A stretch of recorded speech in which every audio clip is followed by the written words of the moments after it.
This is Newsroom. Hello and welcome from Johannesburg in South Africa. I'm Katrien Malan. Eben is behind the scenes this morning, allowing the ladies to run the show as we celebrate Women's Day that will be celebrated nationwide tomorrow. The show is live and broadcast from our studios in Auckland Park.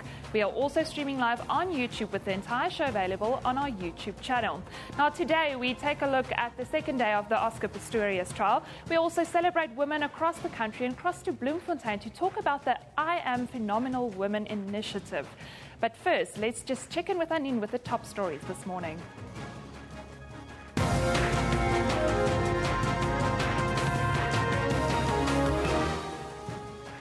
Good morning, I'm Anine Dormal. Let's take a look at the stories making headlines today. Prosecutor Harry Nell and defence lawyer Barry Roo have only until the end of the day to complete their final arguments in the Oscar Pistorius murder trial. Judge Thokozile Masipa will then adjourn the trial to deliberate with two legal assistants on a verdict. Pistorius is facing 25 years to life in prison if convicted on the main charge of premeditated murder for killing his girlfriend Rita Steenkamp. Yesterday, Nell said in closing arguments that the athlete repeatedly lied during testimony. Former DA Member of Parliament Rianne Taljaard has withdrawn the unsubstantiated allegations she made as part of a submission before the Sarita Commission. The Commission is probing allegations of corruption in the armed procurement deal.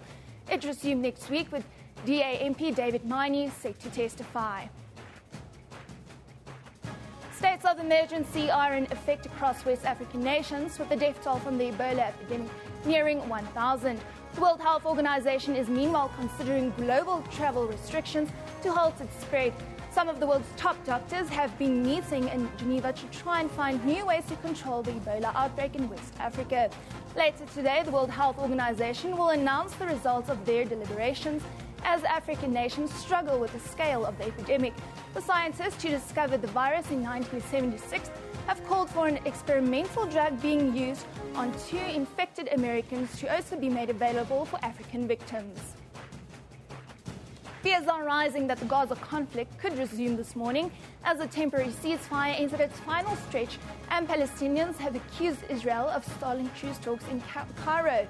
Israel has said it's ready to identify the extended 72-hour truce. Hamas has so far not commented, saying a decision would be taken later.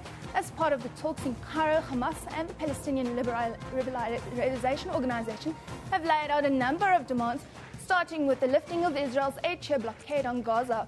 4 weeks of bloodshed between Israel and Hamas has killed 1,890 Palestinians and 76 people on the Israeli side.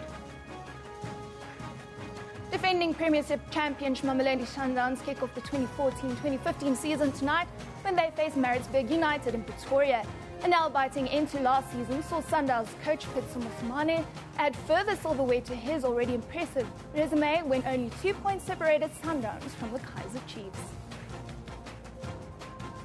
Remember, all of these stories are available on our Facebook page. You can also follow us on Twitter at SABC Newsroom.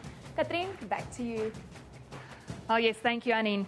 Tomorrow, the women of South Africa will be honoured at different events taking place across the country. In Bloemfontein, I Am a Phenomenal Woman, a women-driven initiative that focuses on bringing women in all spheres of work together, will be hosting their biggest event yet. Now, to tell us more about it, we are joined from Bloemfontein by I Am Phenomenal Woman President Tatu Mokotu. Tatu, welcome and welcome to Newsroom.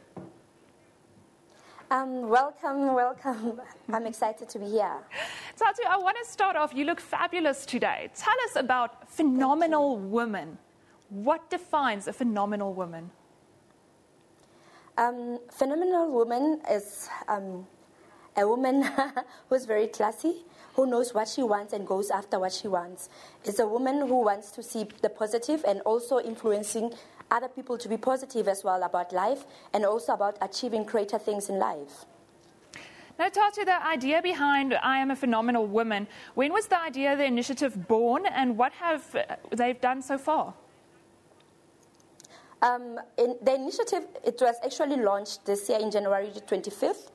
And I had this idea for years and years, and it took me, that leap of faith to say, you know what, I'm going to start it now, and I need to bring women together like they did in the past Because remember, in the past, women used to be so united. They used to be working together to achieve one vision. So I thought it's about time. And on the 25th of January, it was established. And every month, we've been having workshops. We've been having events as well, and also bringing in the best out of the designers in Bloemfontein and business people as well, uniting them to work together. Now, why is it important that women are given this opportunity to network with each other? We know that people always have this wrong mentality that when a group of women are together, there's actually something bad going on. But now we wanted to change that mindset to say what you can have a group of women coming together every month and networking, and all of them, they can all have one greater vision of influencing others, those that are negative, positively. And since we've been doing that, the businesses have grown, and we're trying to establish sustainability in our businesses, and we're seeing that working together rather than working against each other is helping. So we're trying to force that amongst the women. Now, I Am Phenomenal Women, the event is taking place tomorrow. Can you tell us a bit more about what we can be expecting, and then the details if any other women want to get involved? Tomorrow we'll be having I Am a Phenomenal Woman fashion show, and we'll be giving 6 designers that were raised, born and brewed in the Free State the opportunity to showcase their pieces, which is their masterpiece. And during the event, all the small business female owners, they will be given an opportunity to exhibit. And the tickets is 200 Rand. But I promise you, from that event, it will be mind-blowing, because we'll also have provincial manager from SIDA, Major Kinzingila, and we'll have motivational speakers and our self-image well-known person, Busintele, who will also be talking about personal branding. Well, Women's Day comes around once a year, but what about the other days of the year? Women should be celebrated the rest of the year. Can we be expecting anything else from I Am a Phenomenal Woman for the rest of the year? Yes. Okay, the fashion show is tomorrow, and on Sunday we're having a golf day, Phenomenal Woman Annual Golf Day, which will take place annually. And our events are every month. Every month we're having something, because we feel that the more positive things you do, the more you'll actually influence the negative people, or the negative women. And we believe that for our project to be sustainable is to enforce them to women, to also try to change the mindset of them waking up and doing something positive with their lives. Well, Tatu, thank you so much for joining us today and just reminding us again why women are so amazing. Now, she is the president of I Am Phenomenal Women. They will be running an event tomorrow in Bloemfontein. If you want to get involved, we'll upload all of the information to our Newsroom Facebook page. Now, the second day of the closing argument in Oscar Pistorius' murder trial resumes in the North Gauteng High Court in Pretoria today. Focus will be on the presentation of the legal team of the accused. Yesterday, State Prosecutor Garinel branded Pistorius an unreliable witness who tailored his versions of events to suit himself. Pistorius is on trial for the murder after he shot and killed his girlfriend Reba Steenkamp on Valentine's Day last year. Defense lawyer Barry Roux questioned why the state was selective in its evidence. For the latest, we go to the North Gauteng High Court in Pretoria, where our SABC news reporter Griselda Lewis is standing by. Morning, Griselda. Well, a very good morning to you. Well, Griselda, can you just update us on the latest? I understand it was a very hectic day yesterday. What are we expecting today?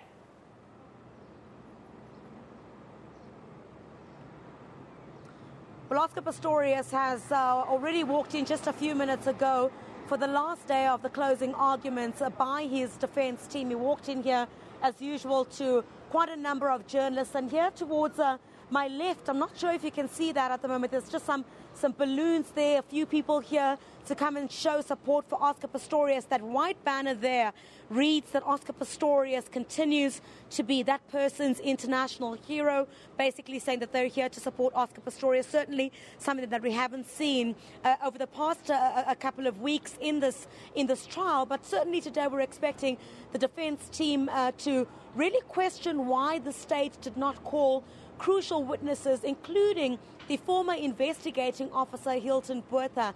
Yesterday, we saw Advocate Barry Roo, already say that it was questionable why the state did not call Hilton Botha and said that basically what Hilton Botha had done was to lie in order to implicate Oscar Pistorius in the killing of Reeva Steenkamp, and questioned why, for example, other witnesses were not called. So issues relating to the sounds that were heard at Oscar Pistorius' home, the scream and the succession of the shots is also something that we're expecting the defense to use today in a last-minute ditch to try and convince the court that Oscar Pistorius, it was all a mistake on that morning when he shot and killed Reeva Steenkamp. But certainly yesterday we saw the state labeling Oscar Pistorius a liar, saying that all that he did on the morning when he shot and killed Reeva Steenkamp was that he knew that she was behind that cubicle door. There was no perceived intruder in Oscar Pistorius' home, and that Oscar Pistorius did not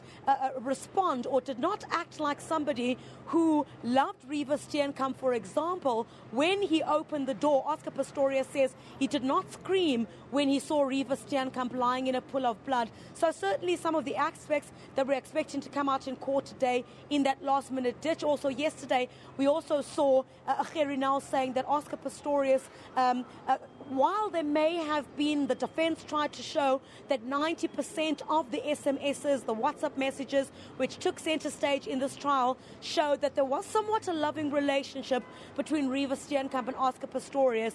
The state had said focus needs to be put on the 10% of those WhatsApp messages that actually show there was a fractured relationship between Reeva Steenkamp and Oscar Pistorius. And the timing of those WhatsApp messages indicate that a few weeks before Oscar Pistorius had shot and killed Reeva Steenkamp, one SMS reads that she was scared of Oscar Pistorius. She felt that she was not being treated well by the athlete. So the state also saying yesterday that Oscar Pistorius lied about how much light there was inside his home. You'd recall in Oscar Pistorius' version, it indicated there wasn't sufficient light in his room, but the state had pointed to several of the photographs, the crime scene photographs, that showed that there was some sort of light, sufficient light in Oscar Pistorius' home. So we're also going to see the defense this morning try to put some focus, as yesterday you'd know that court extended for an additional half an hour to ensure that the closing arguments are finished by today. We saw Judge Thokozile Masipa quite stern yesterday, indicating she'd only given 2 days for these closing arguments. She expects them to be done by the end of today. So the defense also putting a lot of emphasis on the disturbance by the police of the crime scene, and several of the items moved around in Oscar Pistorius' home. So basically the defense saying that Oscar Pistorius should not be labeled as a liar or to be seen to be tailoring his evidence, because some of the crime scene photos indicate that some of the photo, or some of the items in Oscar Pistorius' home rather, had been moved around by police. Now, Griselda, did you by any chance get to steal a glance at Oscar yesterday? What is his state of emotions like?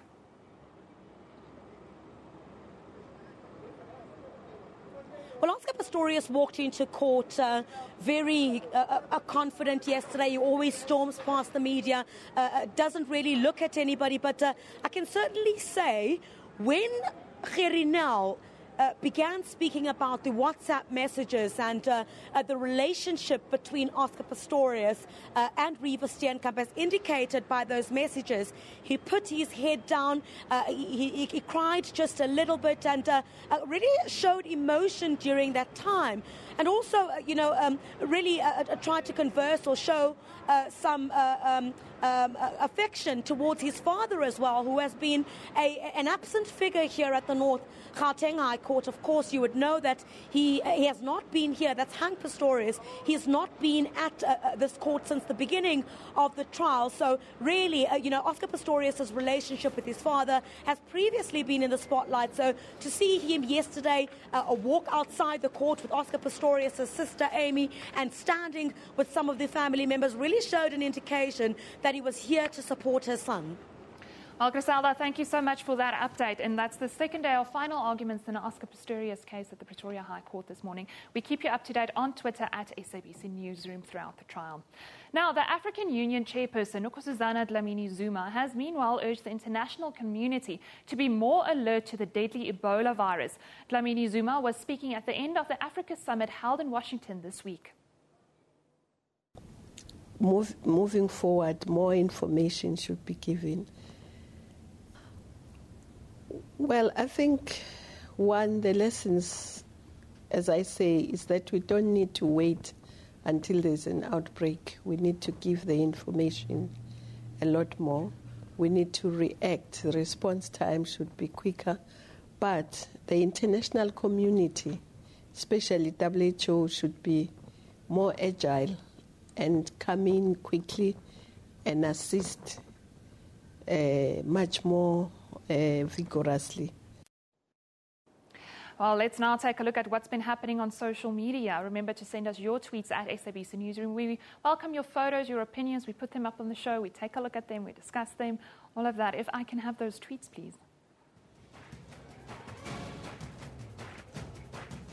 Well, there they are, wishing with much appreciation all women a blessed and fun-filled Women's Day. Yes, the National Women's Day will be celebrated tomorrow, remembering the march of 20,000 women back in 1956. Women's Month. Women are just not mothers, girls. They are the strong survivors, lovable, and they keep things together, and we all love them. #women. And there's a beautiful picture and a quote. The only person you should try to be better than you is the person you were yesterday. There you have it, #Women's Day. Remember to send us your tweets tomorrow. Tell us what. Yeah, on a bit of a serious note, #bring back our girls. Yes, Women's Day. We should remember those who don't have the privileges of freedom and equality in the world today. Wishing with much appreciation all the women a blessed and fun-filled Women's Day. Well, now let's take a look at the front pages from the Globe this morning. In the U.S., obviously the international story this morning, Obama has authorized airstrikes in Iraq to prevent genocide and protect American lives. That story reflecting around this world this morning on front pages in the Globe. And then the Independent in the UK, focusing on the latest conflict in the Ukraine. Clashes erupted in Kiev yesterday as authorities try to remove activists from a tent colony.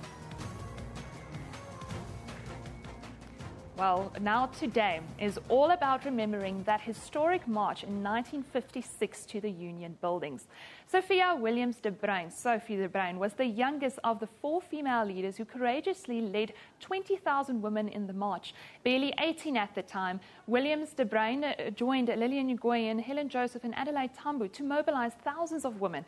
Last year, Sophie was interviewed as part of the 21 Icons South Africa series on our sister channel, SABC3. Let's just take a look at what she had to say. There was a plan that if the police did come, the 20,000 women would bend down and pray, and they would have had to arrest everybody.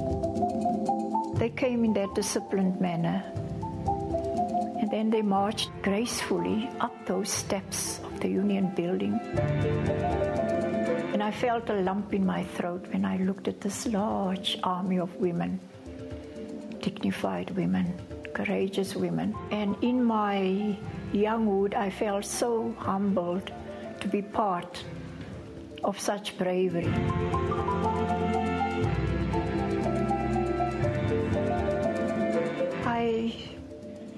I don't think words can express how I feel about that time and now. And I think women today, wherever they are working, I think the women of that era opened the way for them.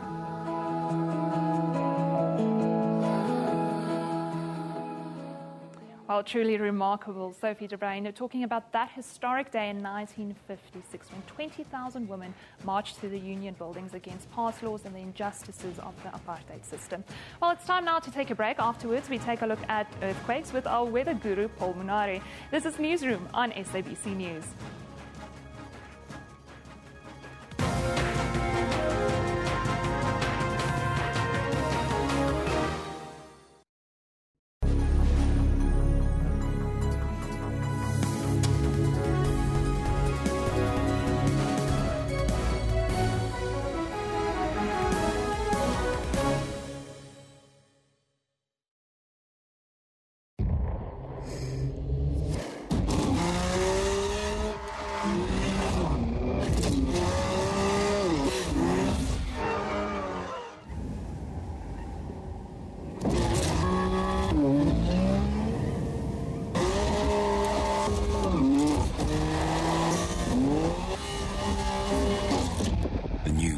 BMW M4 Coupe. One with the machine.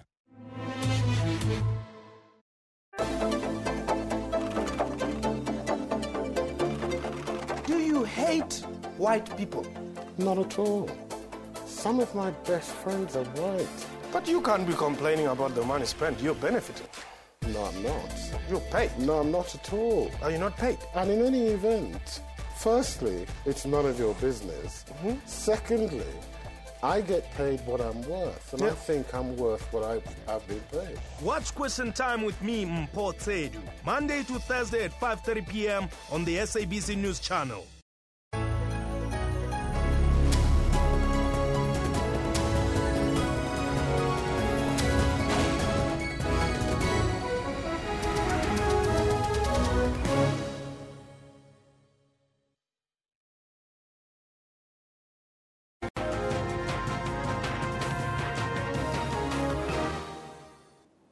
Well, hello and welcome back. You're with Newsroom on SABC News.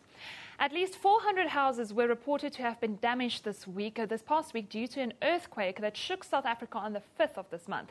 We hardly get earthquakes in South Africa. Thus, we have Paul Munari, our weather guru, in studio to explain a bit more of earthquakes in South Africa. Paul, welcome to Newsroom. Thank you so much, Catherine. Paul, first off, I want to start off.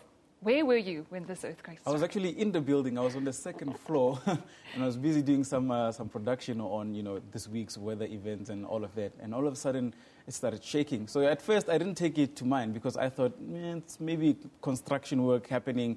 And then there was sort of a second ripple, a second wave. And then I got a bit worried and I said, hey, I just thought of China because they got hit by a massive earthquake. And I just thought, hey, what's happening here? Should I start evacuating and so on? But then it calmed down again. So. You didn't. We were on the first floor and we were even thinking of evacuating as soon as the computers started shaking. But Paul, just first off, tell us about earthquakes and what causes them.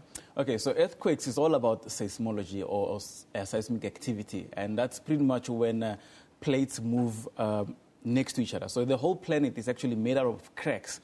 And those cracks actually are on the crust and they form, things like the African plate. And this is just actually movement of water after we're seeing an earthquake just rattling some parts of the United States. So earthquakes are actually caused by these faulting or fault lines. And what happens with those faults is that, the plates are moving at very slow pace, mind you, like 1 centimeter every 10,000 years or so on. Yes. But the fact remains they still move. And sometimes the stress is so strong that the plates actually move either apart from each other or into each other. So you either get a thrust fault or a normal fault or a slip fault and so on. So you get these plates moving next to each other like that. And that causes an explosion, that causes movements, and that's what causes earthquakes. Now, we hardly have earthquakes in South Africa, so this week was pretty rare, and it's often caused by mining. Can you just recap on what causes earthquakes specifically in South Africa and what we saw this week? Yeah, that's actually very good because the African plate is one of the strongest plates on the planet.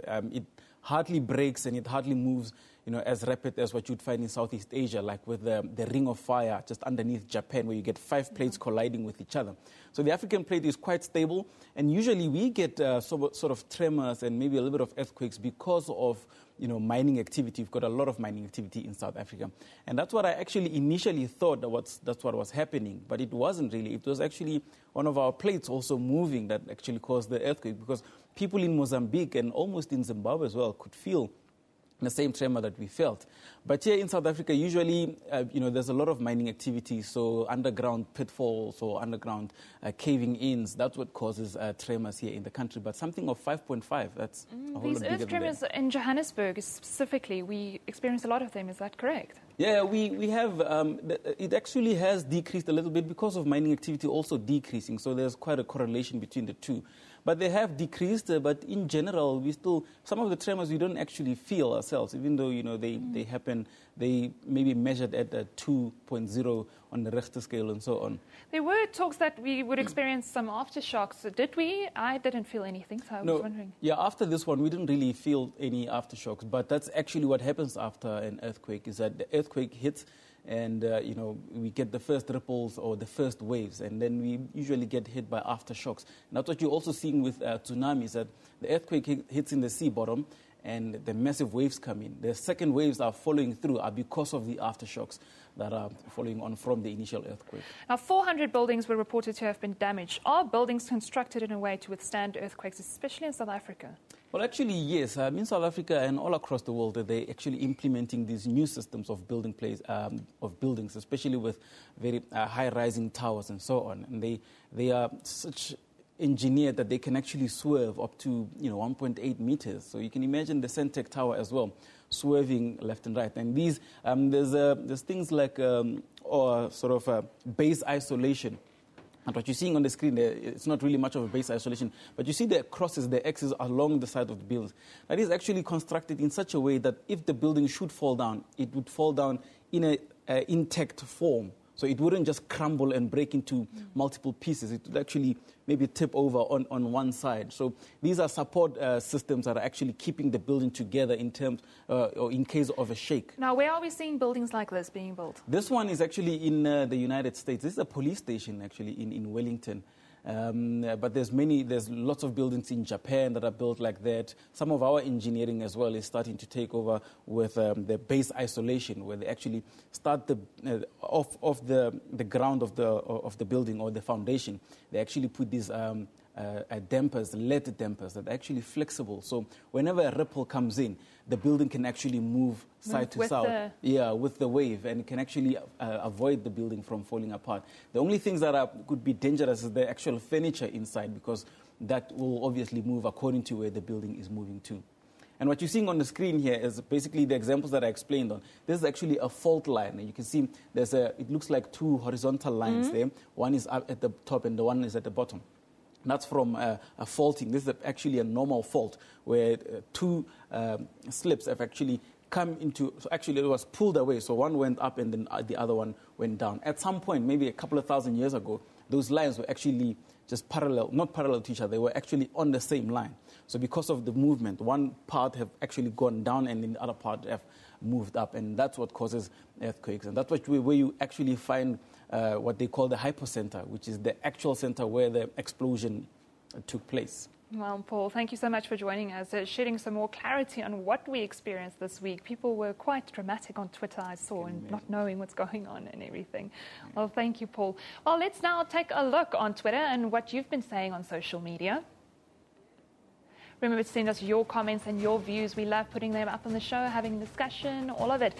I honestly don't believe it's all Oscar Pistorius this morning. Meant to kill Riva Steenkamp. He loved her. Weren't they going to get engaged too?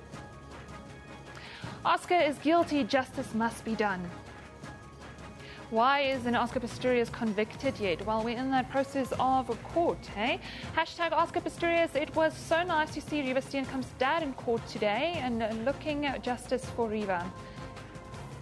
And Oscar Pistorius fought and lost with credible witness within the first days, describing the screams, reporting the screams before the shots.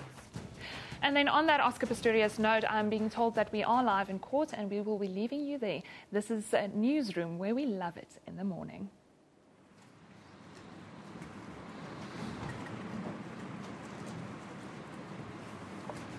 Is a photograph referred to by Mr. Nell when he addressed the court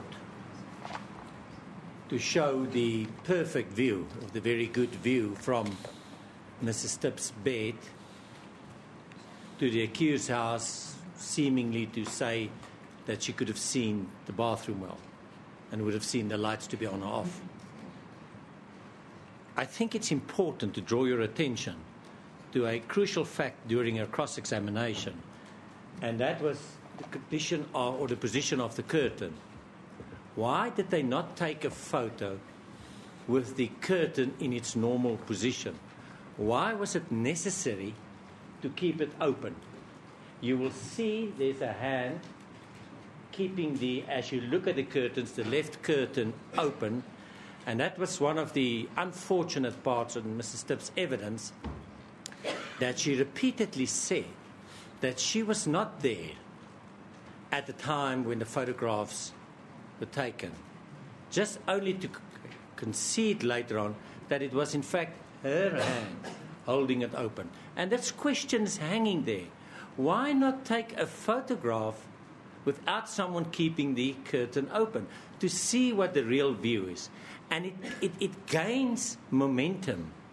When you look at, and we will refer you later on to the place in the record, to Mrs. Stipp's evidence that she went to the bigger balcony to see better, only for Dr. Stipp to say she was never on the bigger balcony.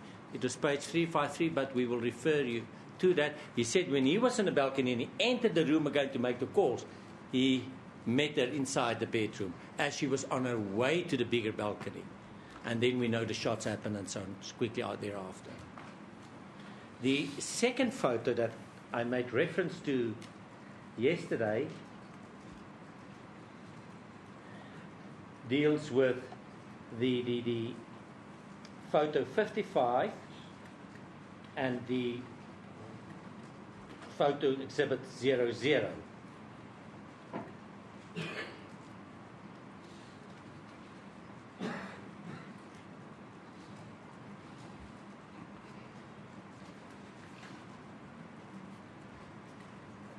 Now, the one that we're going to show you is exhibit 00. I referred to that. It was admitted by Colonel van Rensburg that it was him. It followed his evidence that he did not touch anything. He asked him that repeatedly. And we know in the evidence, Mr. Nell put it to you that the clipper was in that plug, the multi-plug. That what he's holding on to is the plug coming from the clipper. Now, his evidence in that regard, when we showed him that photo, was this, that he was testing the linkage to the fan. So it's a double lie. The first lie was that he never touched anything. The second lie is you will see that plug has nothing to do with the linkage to the fan. Now, this is the difficulty. What was he doing? Was he plugging it or unplugging it? Because he did not take the cord into his confidence, we don't know. The unfortunate consequences of that is that Mr. Pistorius, the accused, was cross-examined over many pages that there was no place in that multi-plug to put two fans in. What was the real position of the multi-plug? What was in it and what was not in it at the time? We see that hand on a plug. Was he putting it in? Was he taking it out? He doesn't help us because he gives an incorrect answer. He says that he was testing the fan. That has nothing to do with the fan. He may have done that too. We don't know. So that question mark remains. We simply don't know. But we see in it the offspring of very unfortunate cross-examination. And there was no space in the plug. Is that so? We don't know after this.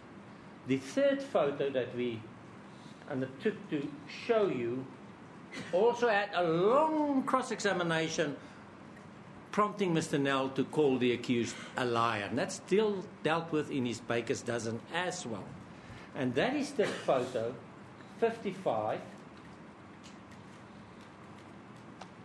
My lady, to say to the accused, do you see where the multi-plug is?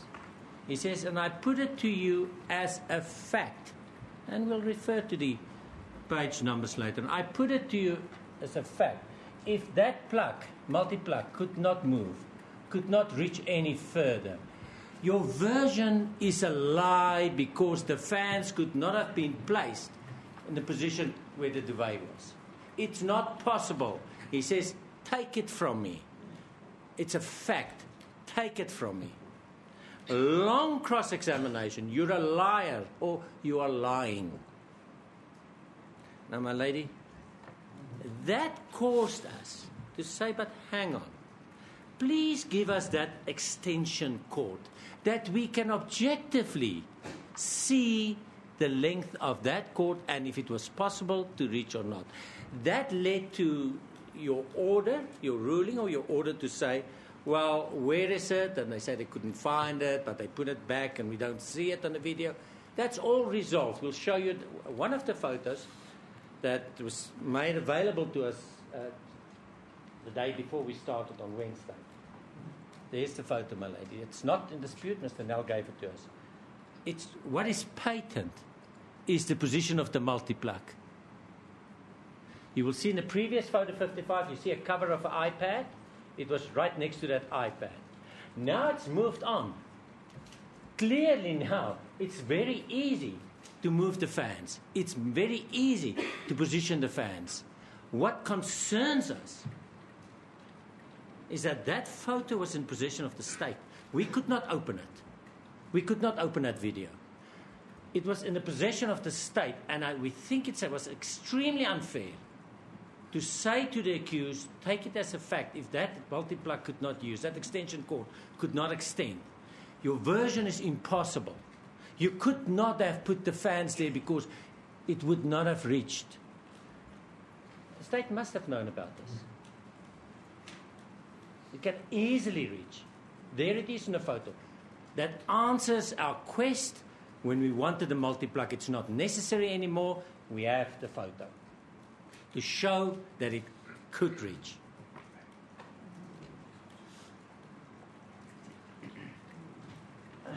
Yeah, as a matter of interest, you won't see that the clipper plug is in there, my lady.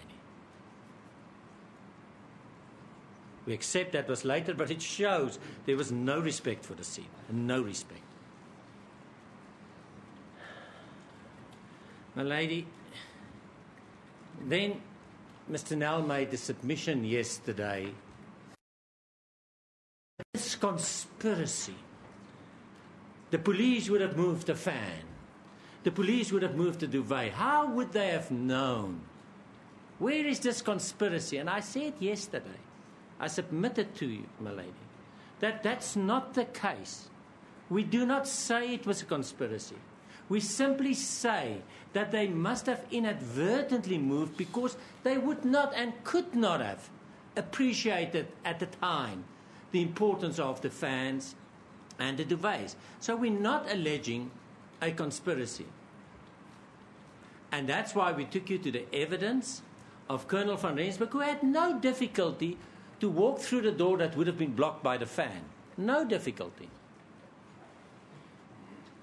Shows one thing, the fan was not at that time early in the morning in the door. And it makes sense, because where the fan was positioned, if you think back of photo 55, there's a small space between the radio and the bed. It was there.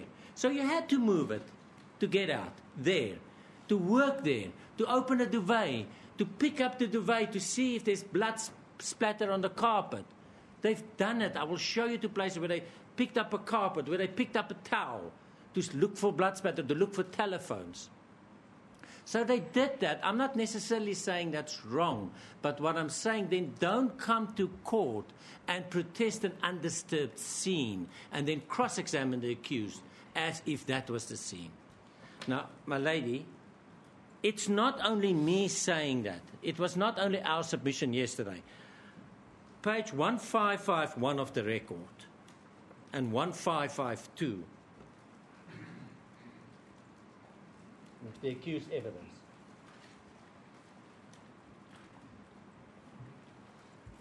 Maybe if I may ask Warrant Officer van Staden, he hasn't got a cable.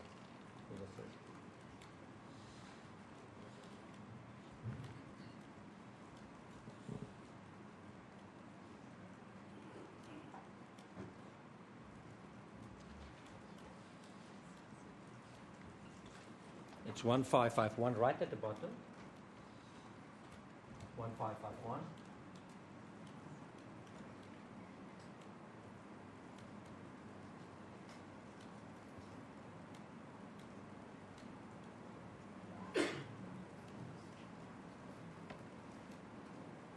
It says,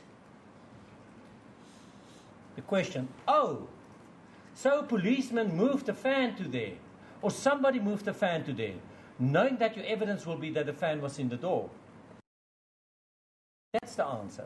I do not think that the police or anyone knew what my version was at the time of taking these photos, my lady. And then the next page, 1552. of 1552.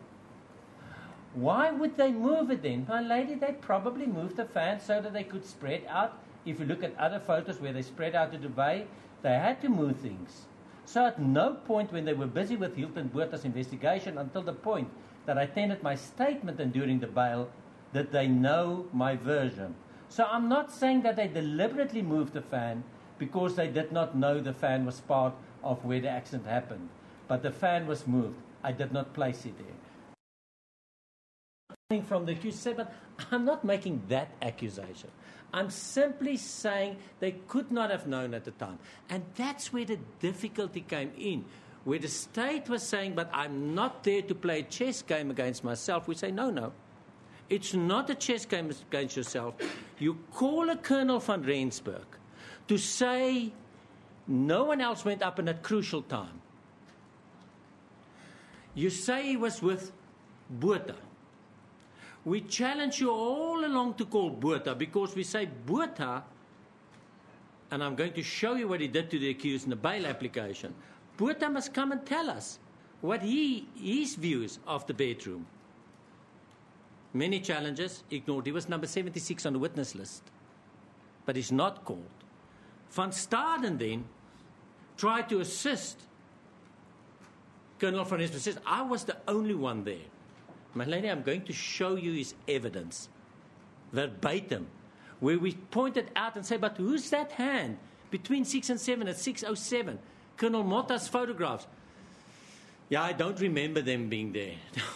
and more. I'll come to that. How can't you remember if someone is there, if your previous evidence was, I'm definitely alone, there was no one.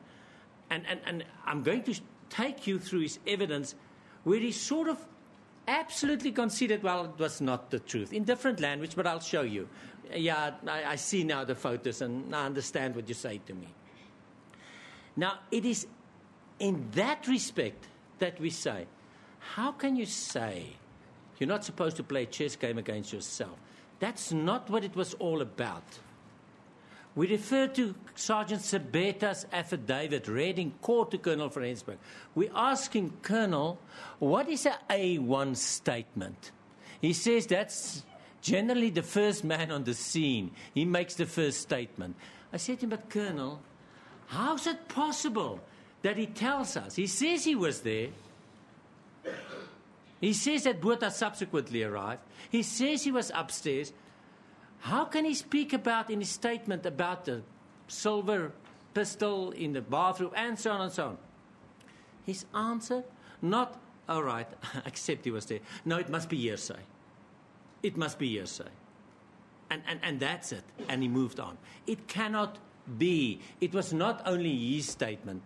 We asked him, what about statement A, statement B, statement C, statement D? All police officials saying, we were there, upstairs. What about it? No, it's not so. We asked Warrant Officer van Staden, who was Colonel Mafokeng? I'll give you the right name, my lady. And Colonel Motta, no, he's commander. They were there. He stopped denying that. Not called.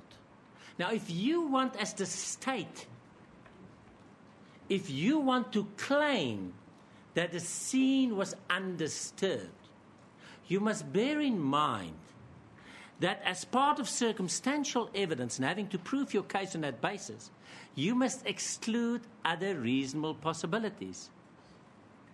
You can't just protest it. And he says, yeah, but you did not put that and that in issue. We pointed out to Colonel van Rensburg that he's not telling the truth. We pointed out that he made a first statement pretending that he was alone. And then suddenly he said, no, he was with Botha and he couldn't explain it. We pointed out the discrepancy with the cell phones. We pointed out, how did you see a cricket bat in your statement with the names on top, whilst on the photo it's the other side, way down? And he said, well, when he made his statement, it was knowing all the facts. It's not so. That didn't come out of his statement. Now, it's in view of that. And, of course, Mr. van Rensburg moving through the sliding doors without the blocked fan. The state cannot avoid that. So the difficulty with the state is, what must the court find now in view of the evidence that we've just presented to you, the cold facts? What must the court say? The only reasonable inference, excluding all other inferences, is this, that the scene was undisturbed? It cannot be. On their own evidence, it cannot be. So what must the court do? The failure of the state to present the other evidence leaves that one big question mark, and a second and a third. And now the court must be as bold to say, well, I'm going to ignore that. I'm going to ignore that he could have moved out of the door that was blocked by the fan. I'm going to ignore that he didn't even know that the fan was turning, so the fan was not there right in the door. I'm going to ignore that and find that the scene was undisturbed. I'm going to ignore when Van Rensburg said, photo 5 depicted what's on the photo, only to say in cross-examination, well, I did not see everything. I observed some of the smaller, some of the bigger things, and my observance is average. Not good, it's average. What must the court do with that? Ignore everything and then be as bold as this, as the state request, to say, I find now, because that ultimately, with respect, my lady and learned assessors, is the finding that you must make. I find that the only reasonable inference, excluding all other inferences, is that the scene was as per photo 55. I'm going to ignore photo 00.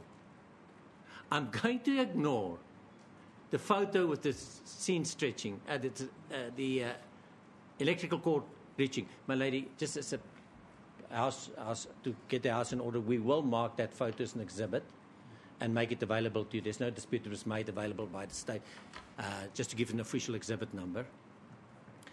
So that's the difficulty with the state's case, and the failure to call the evidence just serves to compromise that even more. My lady, then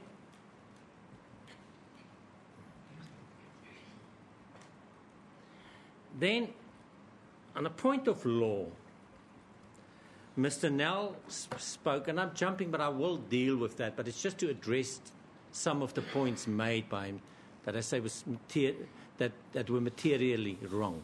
And it is this. He says that perception of the accused, the perception that was intruders, must be reasonable. My lady, that's not the law. What the law is really, when someone is charged with an offence requiring intent, you test intention with the subjective mind. It's subjective, not objective. What you can and should do, you can look at probabilities and you can look at objective facts to determine whether he's telling the truth about his perception. But that does not change the requisite that the perception is subjective.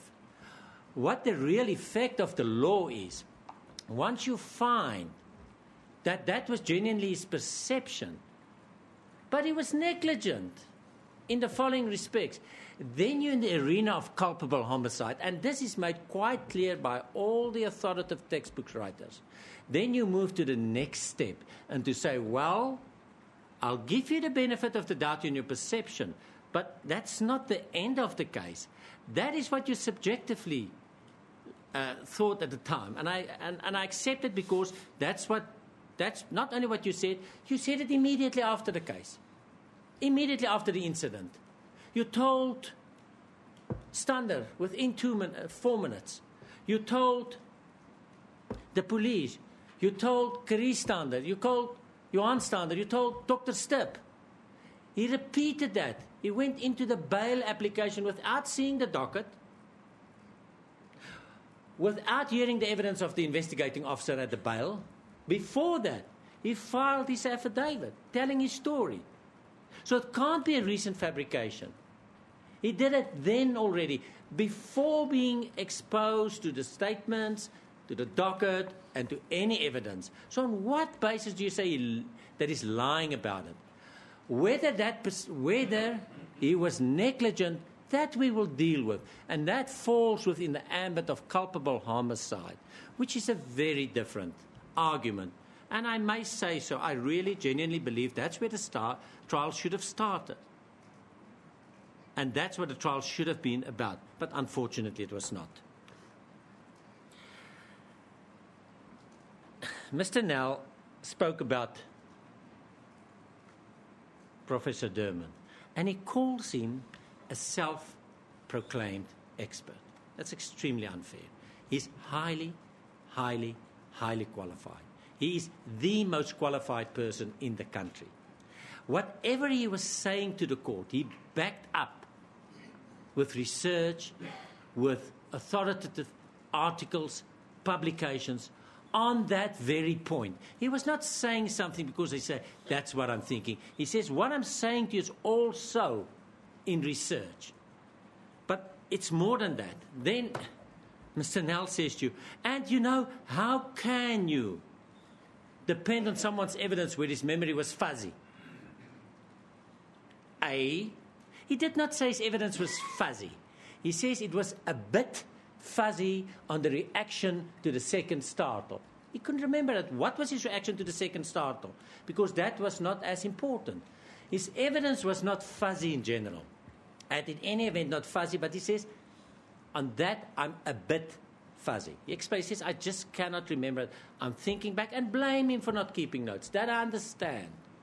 That I understand. But that does not mean that he's not highly qualified and that he was not absolutely, whatever he was saying to the court, was corroborated by research. But what's more important, then he gets blamed. He says, where's that part?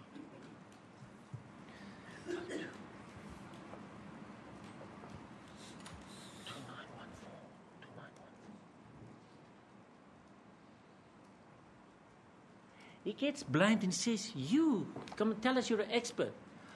Why did you not investigate that third startle? This magazine rack, why did you not investigate it? My lady, I want you to take you to the evidence of Professor Durman in that respect at 2914.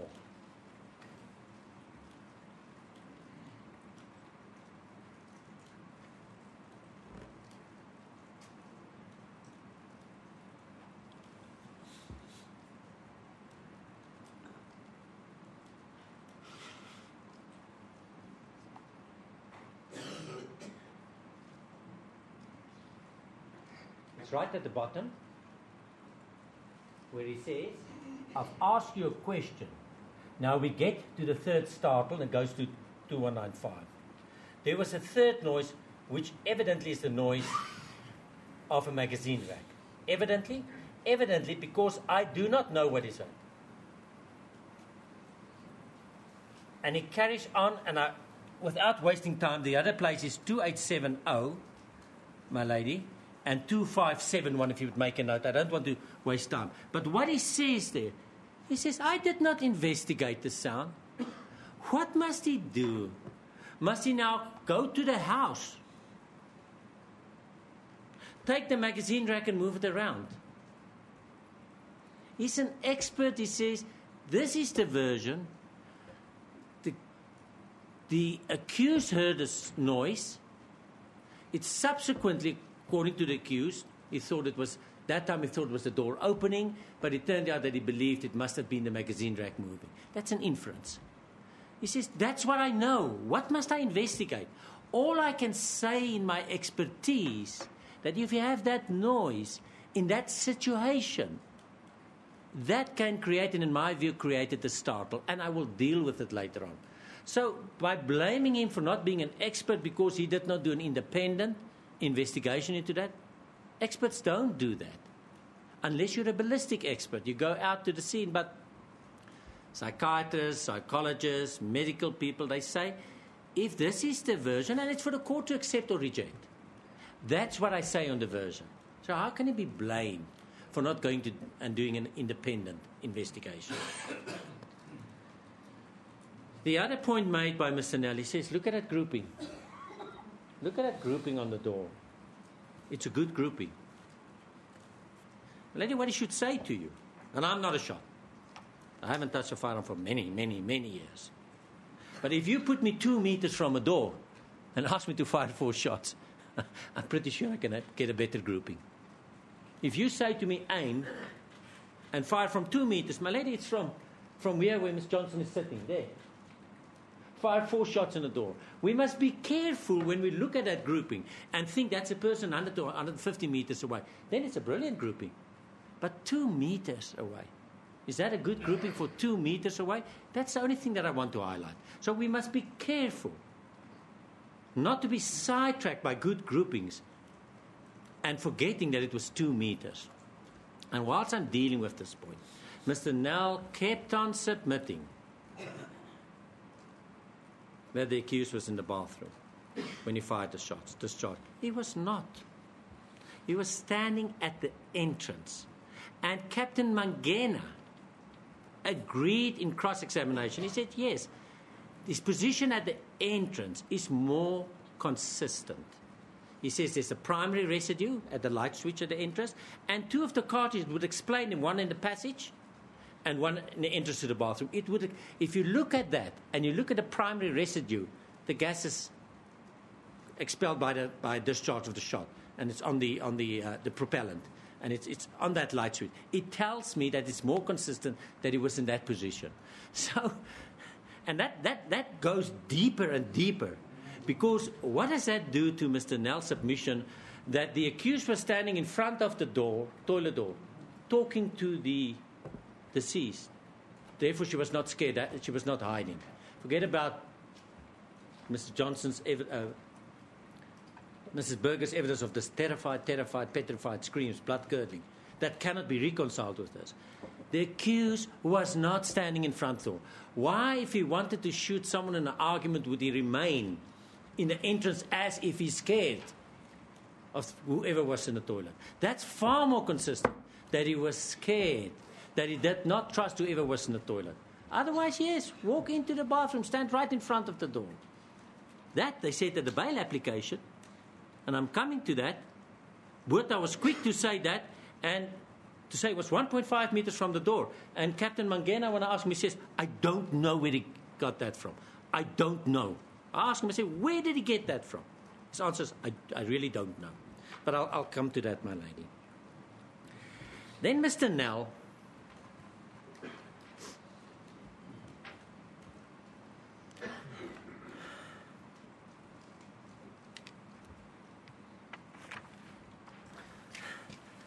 I don't know the correct answer, but he was bold enough to make the submission.